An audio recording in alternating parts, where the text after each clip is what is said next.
Welcome to Zimbabwe, a land much known for its many wonders, its wildlife, its beauty, and a world-famous waterfall. Zimbabwe is one of the most breathtaking places in Africa, endowed with many natural marvels, including several hundred species of spectacular wildlife.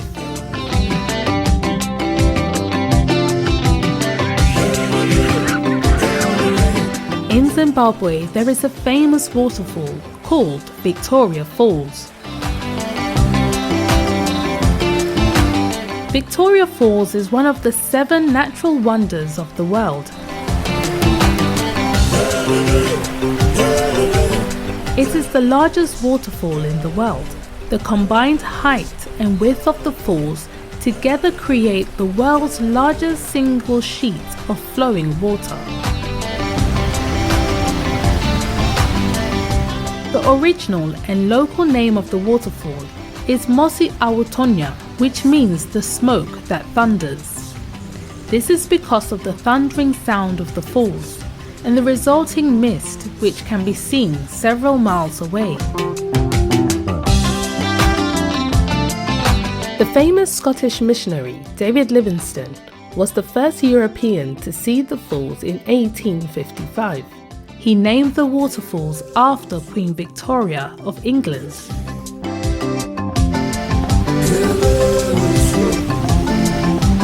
These amazing sights in Zimbabwe make a major tourist destination in Africa.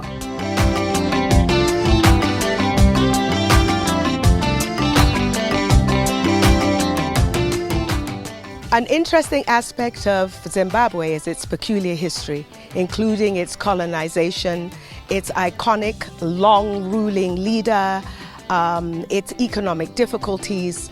A lot of world attention at different times in its history has been drawn on Zimbabwe.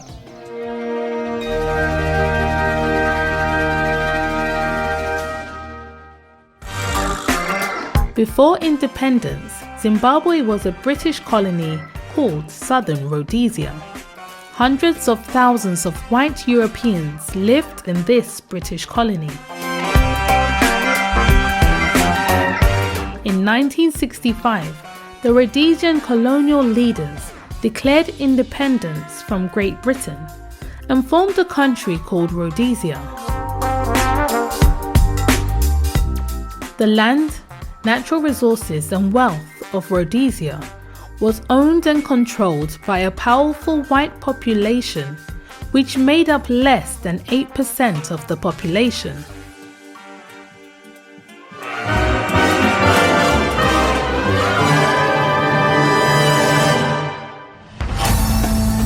The story of Zimbabwe cannot be told without the story of one man, Robert Gabriel Mugabe, a Zimbabwean politician and revolutionary who served as the leader of the country from 1980 to 2017. Robert Mugabe worked as a school teacher in Rhodesia, Zambia, and Ghana, where he met and married his first wife, Sally Hayfron. In Rhodesia, there rose a struggle for black majority rule.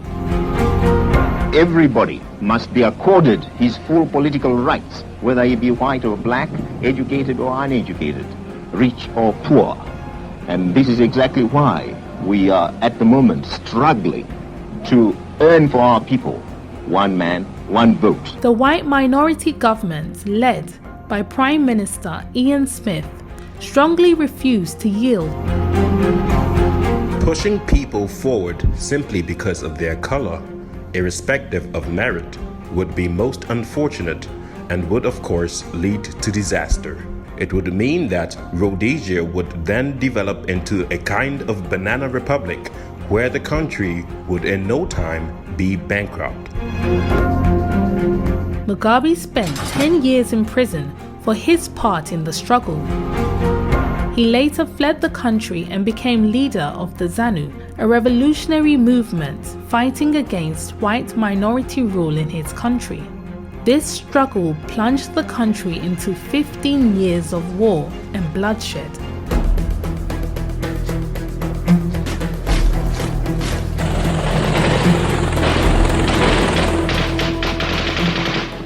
After a forced general election, Robert Mugabe led his party ZANU-PF to victory in 1980.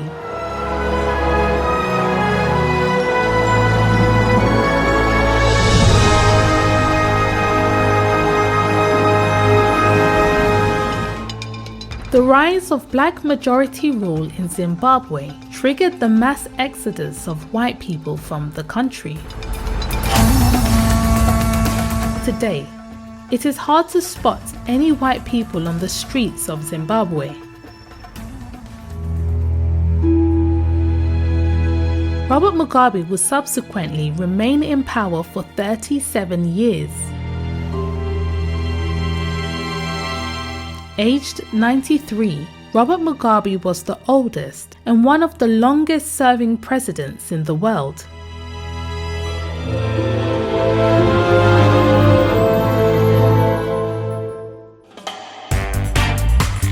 Zimbabwe was called the breadbasket of Africa because it produced and exported large amounts of agricultural products.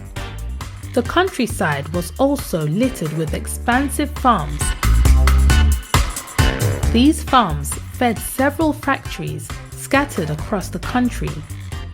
Years on, many of the once productive farms have simply turned into uncultivated bushes. Many of Zimbabwe's once busy factories lie in decay.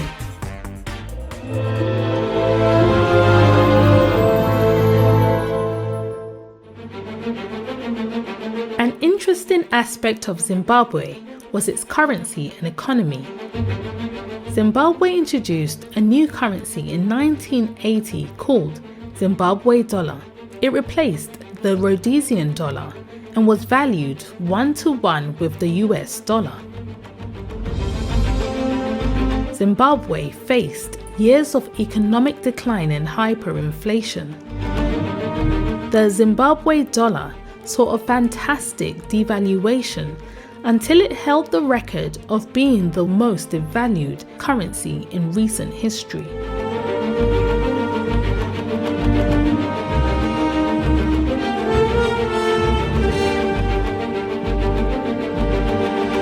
People carried heaped wheelbarrows of Zimbabwe dollars to buy basic commodities. In July 2008, one single egg cost 50 billion Zimbabwe dollars.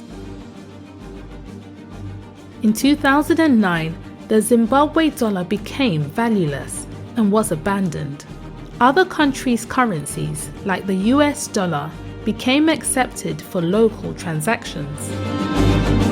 In 2016, when the Healing Jesus campaign was in Zimbabwe, the country did not have a currency, and the scarcity of money was manifest in long queues in front of banks.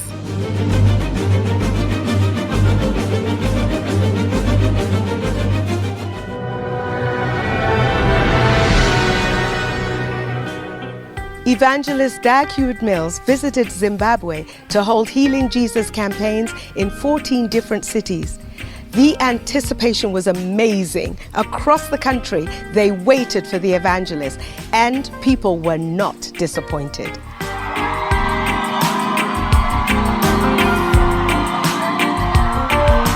Jesus, our Lord, before he went away, commissioned his disciples to go and teach all nations. Such a thing has never happened to this country. Since my life as a minister of religion, I've never experienced such a thing in Zimbabwe. It has brought in a lot of work that has never been done in Zimbabwe in a long time. We have never experienced a scenario whereby all churches are brought together to do such a great work in support of a man who is called by God, sent by God to all nations. It is my view personally that at the end of these crusades, we are definitely going to have a more formidable church in Zimbabwe.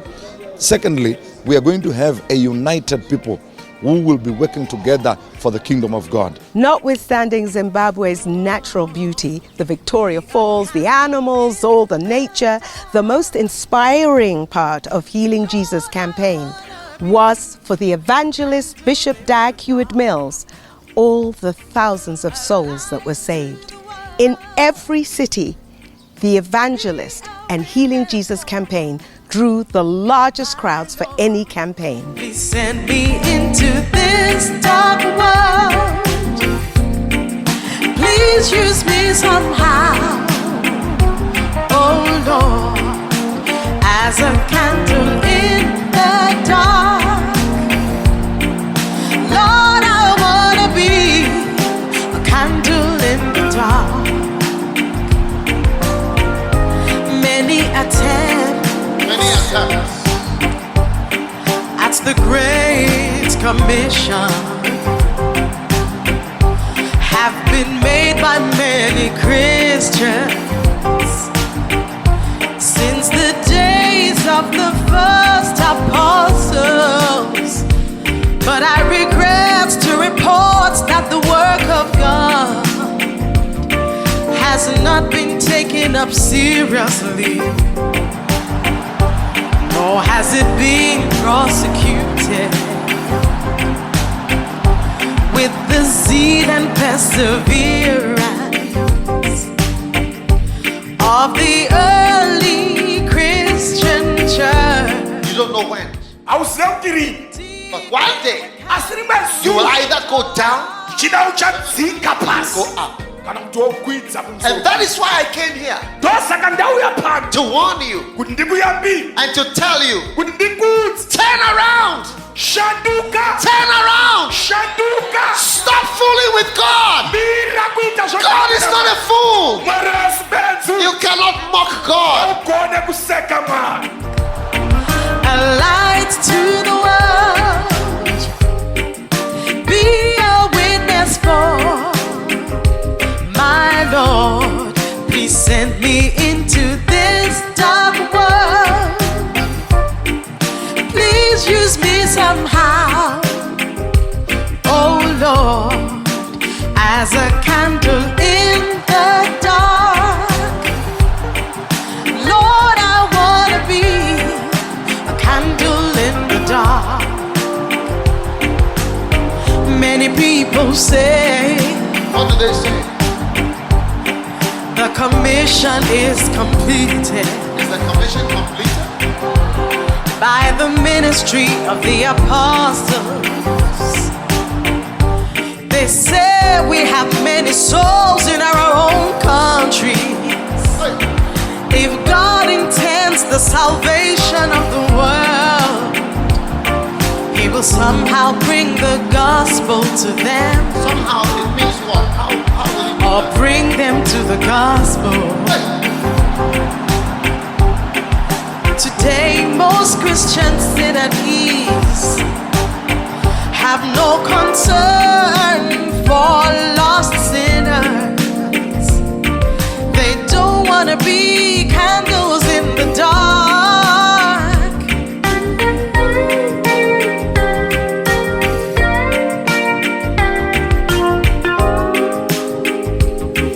Oh, be a candle in the dark. Lord, I wanna be a candle in the dark, a light to the world, be a witness for my Lord. Please send me into this dark world.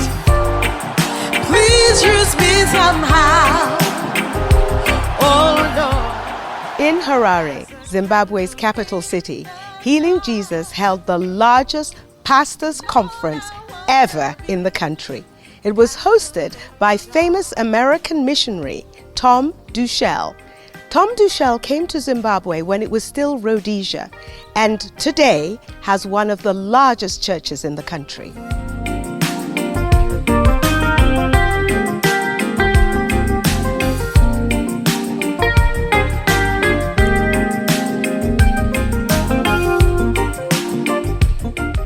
That's the largest gathering of pastors that I think we've ever had.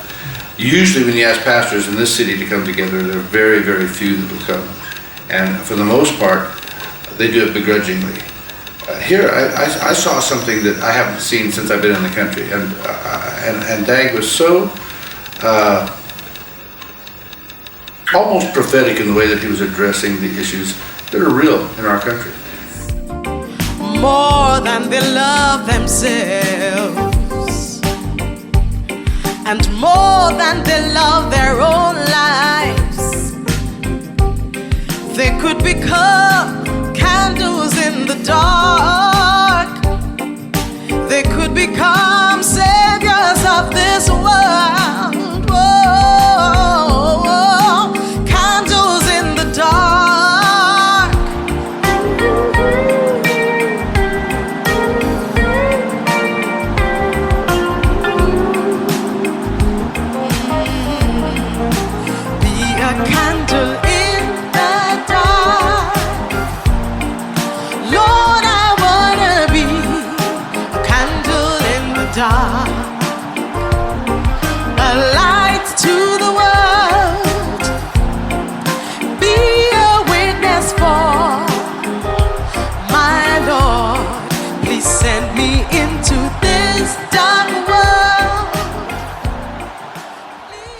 The last crusade notably was 30 years ago, right here on this stadium, conducted by a man called Reinhard Bonke. Many of you will know about him. But this is enveloping in nature. It has covered over 300 churches and denominations that have come together to participate in this crusade. So we see so many number of churches as well in different cities and towns coming together.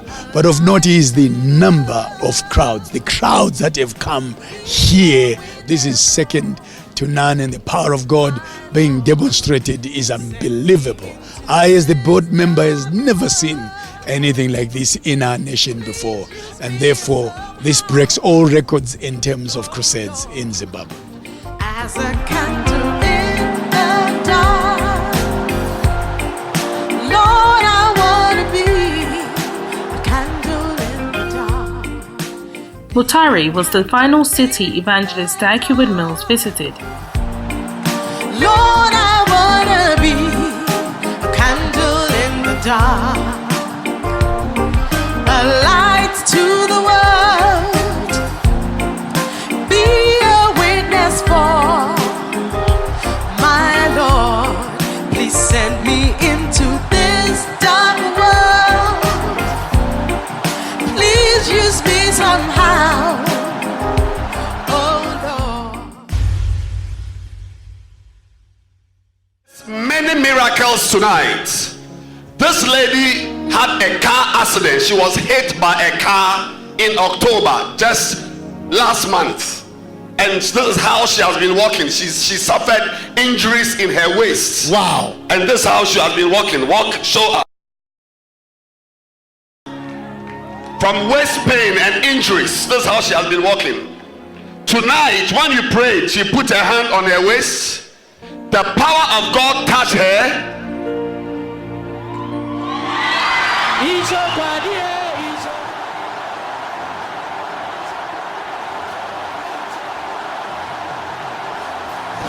She's walking normally. Wow! What a miracle. Come on, my dear, come on.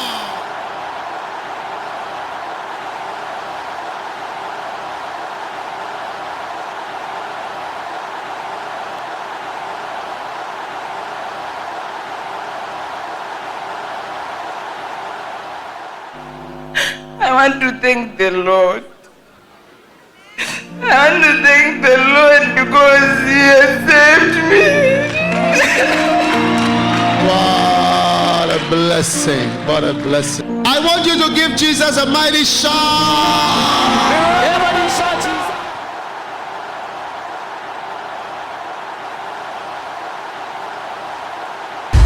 What is this? Is so excited. Tell us. Man of God, I can't even believe what is happening to me. Since 2007, I had rheumatoid arthritis in my knee, this one, and on this finger. This finger was always painful. I could not move it like this. Wow. This knee, even when I'm climbing steps, it could only follow this one. I could not dance from this side. All my dances were now concentrated on one side. Wow. But today, I am free. I could stand on this leg like this. Something which I haven't done in a long time.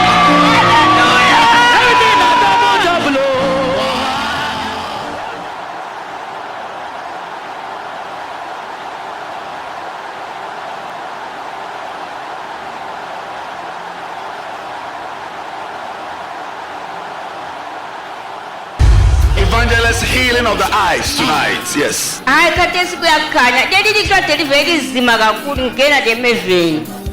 She's saying I couldn't see, but now I can see. Now I can see. Diabona. Me, Diabona. Me. Diabona. Diabona.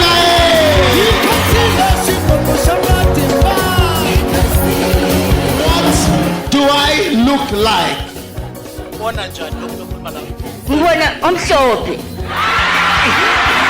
A white man. How do you say a white man? Huh? Kiwa. Kiwa. Everybody shout Kiwa. Come on and shout Kiwa.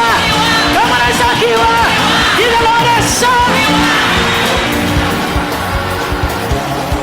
We are in Rwanda tonight. This is the first night. Awesome. And this lady could not see, but now she can see. Mama, how old are you? 84. 84. Why don't you clap for this wonderful 84-year-old mama? Diabona, she can see.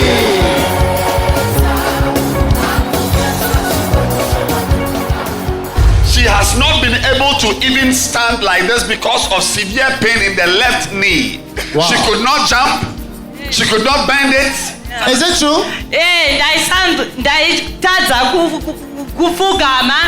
Gumbo rangu richirwadza pabvapo. Saka ndakaenda kuchipatara vakati izvoni hapana chiri kurwadza, asi iro raita kunge rine munzwa rine mabhodhoro. Saka ndaiti kana kupfugama chaiko ndaisagona. Iye nhasi nenezuva ndakugona kupfugama. Ndoda kutenda Mwari nekuti wandiitira zvakanaka. Ndotenda Mwari. Wow. For a long time, I had pain on my knees. I couldn't kneel. I could feel like there were thorns in my knee. There were broken bones in my knees. Now I can walk. Now I can jump.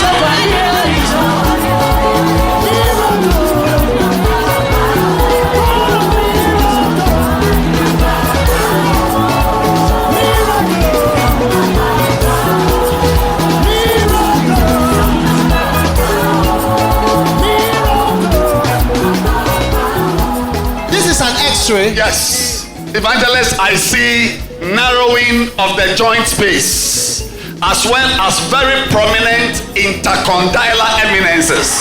Everybody shout A. Come on and shout A. Come on and shout A. Give the Lord a shout.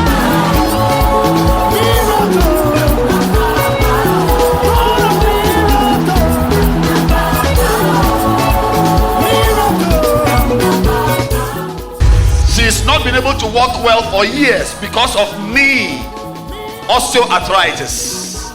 I'm 70 years now, but I've been suffering from this disease for 40 years. Hey, Satan is wicked, oh. And sometime in I think it's April, May, I decided not to take any tablets because I thought I should trust God. So I am happy today because when I came yesterday, when I went back home, I couldn't walk. I was walking like this. And when this morning, I thought I was not going to come. But now I can.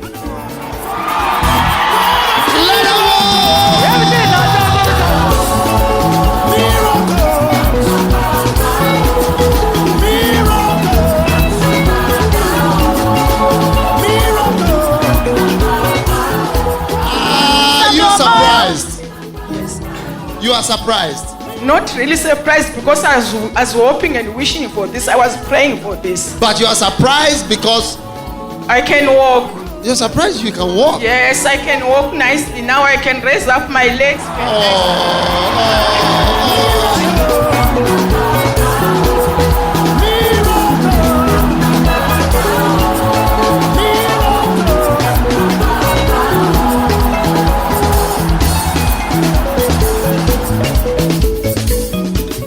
Evangelist Dag Heward-Mills' tour of Zimbabwe brought in close to 500,000 souls for the kingdom of God.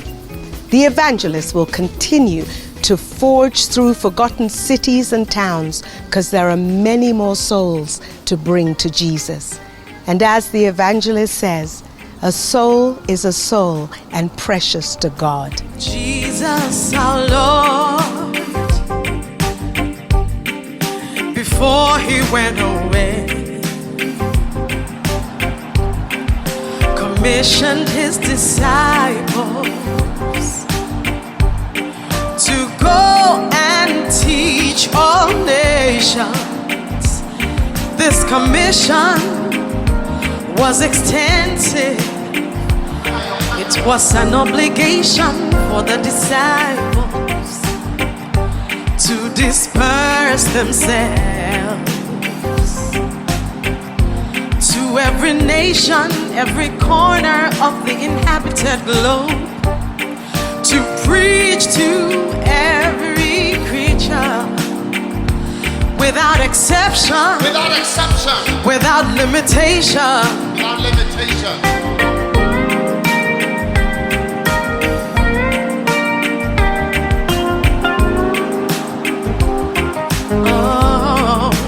Be a candle in the dark. Lord, I wanna be a candle in the dark.